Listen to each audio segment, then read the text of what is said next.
Sir, with so many startups and MSMEs jumping in this bandwagon of Industry 4, how do you think the bigger corporate should be assured of the standardization, continuity, service support in long run, and interoperability, according to you? So what would you say to allay their apprehensions? Yeah. Interoperability is a very big discussion, Yeah. and not just Indian, everywhere. And I think the major major automation companies kind of put some barriers where interoperability was not possible, or they did not allow it to happen. And one of the big objectives of Industry 4.0 project in Germany was to make sure that everything was interoperable. And they did in Germany, but the same companies, when they do it in India, they lock it up. Yes. So interoperability is not just for startups or for small companies or MSMEs, it's a global issue. And that has to be resolved any which way, right? But when it comes to which company or which partner to choose from, I would say the Indian companies or manufacturing companies should look at three things.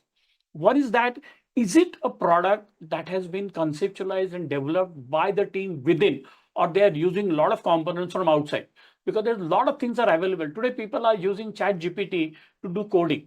If you buy such a product, you're bound to get into trouble, right? So make sure that you do some due diligence on how the product is developed, how it is conceptualized, how long they have taken it to develop it. If some companies say that I started 6 months back and I have an IoT product, be a little cautious about that, right? So do due diligence of that. One.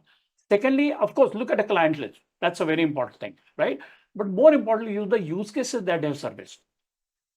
Most important, again, on top of all this, is look at the people who are behind all that thing.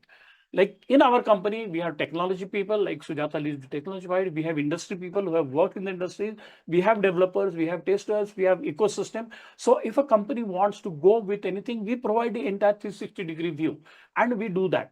So I would say choose us if possible, but that's not the point. The point here is that assess the company and make sure that you don't go by fly-by operators. Because in India, that sheep mentality is so high that the moment, there was, I don't know, you remember the craze of medical transcription. Yes. And we have thousands of companies. Today, you don't see even one company. We ruined ourselves in that. Yes. I hope that doesn't happen in IoT, because there are companies springing in every nook and corner and say that we are IoT company. That's not possible. It took 8 years for us to come to a minimum viable product.